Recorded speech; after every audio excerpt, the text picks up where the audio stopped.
తెలంగాణ సహజ వనరులపై కేంద్రం దోపిడీ మొదలైంది. కంచె చేనుమిసిన చందంగా తెలంగాణ ప్రజల ఓట్లతో కేంద్ర మంత్రి పదవి చేపట్టిన కిషన్ రెడ్డి ఇప్పుడు మన గనులకే ఎసరు పెట్టారు. కేసీఆర్ 10 ఏళ్ల పాటు రక్షించిన తెలంగాణ గనులను వారం రోజుల్లో తెగనమ్మేందుకు సిద్ధమయ్యారు. తెలంగాణలోని గనులు వేలం వేయాల్సిందేనని రేవంత్ సర్కార్కు హుకుం జారీ చేశారు. రాష్ట్రంలోని విలువైన ఖనిజ నిక్షేపాలను కార్పొరేట్ శక్తులకు దారదత్తం చేసే కుట్రలకు తెరతీశారు.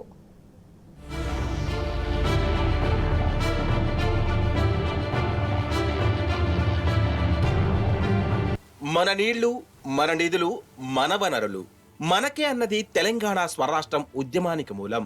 అందుకే స్వరాష్ట్రం సాకారం తరువాత దశాబ్ద కాలం పాటు తెలంగాణ రాష్ట్ర వనరులకు, ప్రయోజనాలకు కేసీఆర్ కంచెగా నిలిచారు.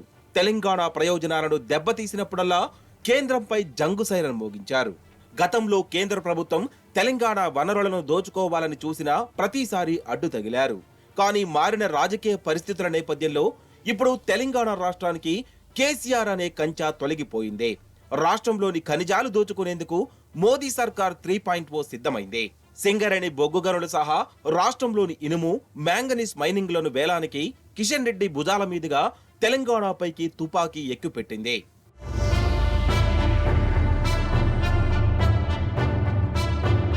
కేంద్రంలోని బీజేపీ, రాష్ట్రంలో కాంగ్రెస్, ఈ రెండు పార్టీలకు తెలంగాణ రాష్ట్రం అంగడి సరుకే అన్న విషయం తేలిపోయింది. ప్రాంతీయ పార్టీలను తుదముట్టించాలన్న ఉమ్మడి లక్ష్యంతో బీజేపీ, కాంగ్రెస్ ఎందుకు పనిచేస్తున్నాయో అర్థమైపోయింది. సహజ వనరులను కార్పొరేట్ శక్తులకు దోచిపెట్టాలన్న లక్ష్యం దిశగా పనిచేస్తున్న మోదీ సర్కార్కు గతంలో తెలంగాణ రాష్ట్రంలో కేసీఆర్ కొరకరాని కొయ్యగా ఉండేవారు. ఎన్నిసార్లు తెలంగాణలో మైనింగ్ సంపదను అదానీ వంటి కార్పొరేట్ శక్తులకు దారాదత్తం చేసేందుకు ప్రయత్నించిన మోదీ ఆటలను కేసీఆర్ సాగనివ్వలేదు. కానీ తెలంగాణకు రక్షణగా ఉన్న కేసీఆర్ ఇప్పుడు అధికారంలో లేకపోవడంతో ఇదే అదునుగా ఖనిజ గనులు అమ్మేందుకు కుట్రలు చేస్తోంది. ఈ నెలాఖరులోగా తెలంగాణలోని 6 ఖనిజ గనుల బ్లాకులను వేలం వేయాలని కేంద్ర ప్రభుత్వం హుకుం జారీ చేసింది.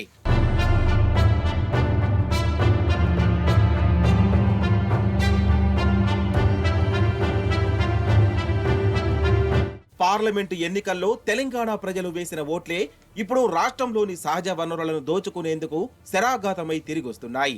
గంపెడాశలతో తెలంగాణ ప్రజలు కిషన్ రెడ్డికి ఓట్లేసి గెలిపించారు. కేంద్ర మంత్రి పదవి ఇస్తే తెలంగాణకు మేలు చేస్తాడని ఆశలు పెట్టుకున్నారు. అనుకున్నట్టుగానే కిషన్ రెడ్డి కేంద్ర గనుల శాఖ వంటి ప్రాధాన్యత గల పోర్టుఫోలియోకు దక్కింది. ఇంకేముంది, తెలంగాణ సిరులవేణి సింగరేణికి మంచి చేస్తాడని అందరూ ఆశించారు. కానీ సేమ్ రివర్స్ అయింది. ఏరు దాటిన తరువాత తెప్ప తగలెట్టిన చందంగా కిషన్ రెడ్డి ఇప్పుడు తెలంగాణ ఖనిజ గనులను తెగనమ్మేందుకు ఆదేశాలు జారీ చేశారు.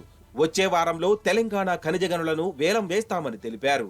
ఇప్పటికే 62 బొగ్గు గనులను గుర్తించినట్లు, అందులో ఎవరైనా పాల్గొనవచ్చని ఆయన సెలవిచ్చారు. 2020లో ప్రారంభమైన బొగ్గు గనుల వేలంలో ఇప్పటి వరకు 256 మిలియన్ టన్నుల బొగ్గుల నిల్వలు ఉన్న 107 బ్లాకులను కేంద్రం విక్రయించింది.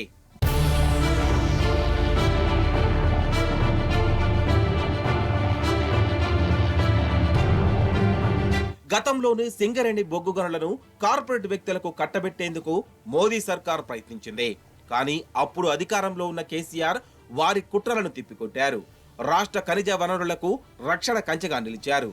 దేశానికి వెలుగులు పంచుతున్న సింగరేణికి అవసరమైన బొగ్గు గనులను నేరుగా కేటాయించాలని 2021 డిసెంబర్ 7న కేంద్రానికి సీఎం హోదాలో కేసీఆర్ లేఖ రాశారు. లాభాల బాటలో ఉన్న సింగరేణికి భవిష్యత్తులో బొగ్గు గనులు కేటాయించకుండా నష్టాల బాట పట్టించాలన్న కుతంత్రాన్ని బట్టబయలు చేశారు. ఆ తరువాత తెలంగాణలోని 4 బొగ్గు గనుల బ్లాకుల బహిరంగ వేలాన్ని కేసీఆర్ వ్యతిరేకించారు. వేలం ప్రక్రియను నిలిపివేసి నేరుగా సింగరేణికి గనులు అప్పగించాలని డిమాండ్ చేశారు. ఒకవైపు సింగరేణిని ప్రైవేటీకరించమని చెబుతూనే మోదీ సర్కార్ గతంలో సింగరేణికి నేరుగా గనులు ఇవ్వకుండా రాజకీయం చేసింది. గనులు కావాలంటే వేలంలో పాల్గొని ప్రైవేటు కంపెనీలతో పోటీ పడాలని తేల్చి చెప్పింది. కేంద్రం తీరును ఎండగడుతూ తెలంగాణ తొలి సీఎం కేసీఆర్ ఎన్నోసార్లు పోరాడారు. కేంద్ర ప్రభుత్వానికి ఎన్నోసార్లు లేఖల ద్వారా విజ్ఞప్తి చేశారు. తెలంగాణలో బొగ్గు గనులను అదానీ కంపెనీలకు అప్పగించేందుకు గతంలో మోదీ సర్కార్ ఎన్నో కుట్రలు చేసింది. కానీ కేంద్రం ఎన్నిసార్లు ఒత్తిడి చేసినా గత బీఆర్ఎస్ సర్కార్ అదానీని తెలంగాణలో అడుగు పెట్టనివ్వలేదు. అదానికి గనులు కట్టబెట్టాలన్న కుట్రలను వ్యతిరేకించింది. భూగనులను ప్రైవేటీకరణానికి ముందుకొచ్చిన ఇండియా గవర్నమెంట్ దాన్ని తప్పనిసరిగా వెనుకకు తీసుకోవాలి. ఎందుకంటే ఈరోజు యువత సింగరేణి మొత్తంలో ఉన్నది కూడా యువత. ఈ బొగ్గు గనులను ప్రైవేటీకరణ చేయడం వల్ల యువతకు చాలా అన్యాయం జరుగుతుంది. కొన్ని వేల మంది కుటుంబాలు రోడ్ల మీద పడే పరిస్థితి ఏర్పడుతుంది. ఆనాడు కేసీఆర్ ఉన్నప్పుడు 10 సంవత్సరాల కాల పరిమితిలో ఎన్నో బొగ్గు గనుల వేలంపాటకు ముందుకు వచ్చినా కూడా కేసీఆర్ వాటిని రానియలేదు, తెలంగాణలో అడుగు పెట్టనీయలేదు. వాటి వేలంపాటలో కూడా పాల్గొనడానికి ఏ కంపెనీ కూడా ముందుకు రాలేదు. దక్షిణ భారతదేశ బొగ్గు అవసరాలు తీర్చే సింగరేణి సంస్థ ఈరోజు నిర్వీర్యం చేయాలని చెప్పి కేంద్రంలోని బీజేపీ ప్రభుత్వం, రాష్ట్రంలోని కాంగ్రెస్ ప్రభుత్వం పూనుకున్నట్టుగా తెలియజేస్తుంది. ఎందుకంటే మొన్నటికి మొన్న మన రాష్ట్రం నుంచి ఎన్నికైన కిషన్ రెడ్డి గారు బొగ్గు శాఖ మంత్రిగా అయిన తర్వాత 30వ తారీఖు లోపల తప్పనిసరిగా ఈ బొగ్గు బ్లాక్లను కానీ ఈ మైన్స్ అన్నింటినీ కూడా వేలం వేయాలని రాష్ట్రానికి తాకీదు పంపడం నిజంగా దురదృష్టకరం. తెలంగాణలో సహజ వనరులను ప్రభుత్వ రంగ సంస్థలకే కేటాయించాలని గత బీఆర్ఎస్ సర్కార్ కేంద్రంపై పోరాడింది. సింగరేణి సంస్థకు నేరుగా బొగ్గు గనులు ఇవ్వాలని ఎన్నోసార్లు కేంద్రానికి విన్నవించింది. గనులను బహిరంగంగా వేలం వేసే ప్రక్రియను గత ముఖ్యమంత్రి కేసీఆర్ తీవ్రంగా వ్యతిరేకించారు. సింగరేణికి నేరుగా గనులు కేటాయించాలని తేల్చి చెప్పారు. మా వనరులు మాకే అన్న నినాదంతో గత బీఆర్ఎస్ సర్కారు పనిచేసింది. అందుకే కేసీఆర్ అధికారంలో ఉన్నన్ని రోజులు మోదీ ఆటలు సాగలేదు. ఇప్పుడు రాష్ట్రంలో కాంగ్రెస్ గద్దెనెక్కడంతో తమ పని సులువు కానుంది. ఇక్కడ ముఖ్యమంత్రి పదవిలో ఉన్న రేవంత్ రెడ్డిని కీలుబొమ్మలా ఆడించేందుకు చంద్రబాబును మోదీ వాడుకుంటారని ఆందోళన వ్యక్తమవుతోంది. అందుకే గనుల వేలంపై కేంద్ర గనుల శాఖ మంత్రి కిషన్ రెడ్డి హుకుం జారీ చేసినా ఇప్పటి వరకు ప్రభుత్వం కనీసం స్పందించలేదు.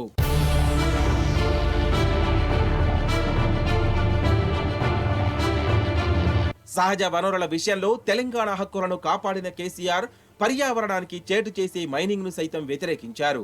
అందులో గతంలో యురేనియం తవ్వకాలను కూడా కేసీఆర్ ప్రభుత్వం అడ్డుకుంది. రాష్ట్రం ఏర్పడక ముందు 2009లో ఉమ్మడి రాష్ట్రంలో కాంగ్రెస్ పాలకులు యురేనియం తవ్వకాలను అనుమతించారు. నల్లమల అటవీ ప్రాంతంలో యురేనియం తవ్వకాలు జరిపితే తీవ్ర నష్టం జరుగుతుందని పర్యావరణవేత్తలు హెచ్చరించారు. అయినా కాంగ్రెస్ సర్కార్ కృష్ణా డెల్టా ప్రాంతాన్ని సర్వనాశనం చేసేలా యురేనియం తవ్వకాలకు అనుమతినిచ్చింది. కానీ తెలంగాణ ఏర్పడిన తర్వాత కేసీఆర్ సర్కార్ యురేనియం తవ్వకాలకు అనుమతులు రద్దు చేశారు. ఎట్టి పరిస్థితుల్లోనూ యురేనియం తవ్వేది లేదని తేల్చి చెప్పారు. ఈ విషయంలో కేంద్రం వచ్చినా కలిసి పోరాడదామని స్పష్టం చేశారు. యురేనియం తవ్వకాలకు సంబంధించి తెలంగాణ రాష్ట్రం ఏర్పడిన తర్వాత ఎవలకు ఎటువంటి పర్మిషన్ ఇవ్వలేదు. భవిష్యత్తులో ఇచ్చే ఆలోచన కూడా లేదు, ఇవ్వం కూడా. దీని ఎవరిని ఆందోళన చెందాల్సిన అవసరం లేదు. ఎట్టి పరిస్థితుల నల్లమల అడవులు నాశనం కానీయం. దానికన్నా పెద్ద ప్రమాదం ఉంది అధ్యక్ష. వద్దని చెప్తే కూడా గతంలో ఇచ్చిన వాళ్ళు కాంగ్రెస్ పార్టీ 2009లో ఇచ్చినారు. తెలంగాణ కావచ్చు, ఆంధ్ర కావచ్చు, రైతాంగానికి అన్నం పెట్టేటువంటి ప్రధానమైనటువంటి కృష్ణానది మీద ఉన్నటువంటి 2 ప్రాజెక్టులు, శ్రీశైలం కావచ్చు, సాగర్ కావచ్చు, పులిచింతలు కావచ్చు, కింద డెల్టా కావచ్చు, మొత్తం కలుషితమైన నాశనమైన పరిస్థితి. కోటానుకోట్ల మంది దెబ్బతినే పరిస్థితి. దాని నుంచి మన హైదరాబాద్ డ్రింకింగ్ వాటర్ కూడా ఉంది, నాగార్జున సార్ నుంచి. మన క్యాపిటల్ సిటీ కూడా దెబ్బతినే ప్రమాదం వస్తుంది. వీటన్నిటి దృష్ట్యా ఎట్టి పరిస్థితులలో యురేనియం తవ్వకాలకు అనుమతులు ఇవ్వం ప్రభుత్వం. ఇది స్పష్టమైన నిర్ణయం. కాబట్టి దీని ఎవ్వరు కూడా ఆందోళన చెందవద్దు అని రాష్ట్ర ప్రజానీకానికి నేను విజ్ఞప్తి చేస్తా ఉన్నా. కేంద్రం ఒకవేళ గట్టిగా వస్తే అందరం కలిసి కొట్లాట కూడా కొడదాం, పోరాటం కూడా చేద్దామని మనవి చేస్తా ఉన్నా అధ్యక్ష. ఉద్యమ కాలమైనా అధికారంలో ఉన్నప్పుడైనా తెలంగాణ ప్రాంతంలోని నీళ్లు, నిధులు, వనరులకు కేసీఆర్ రక్షణ కంచెగా నిలిచారు. అందుకే రాష్ట్రంలోని గనులను ప్రైవేటు పరం చెయ్యాలన్న మోదీ కుట్రలు సాగలేదు.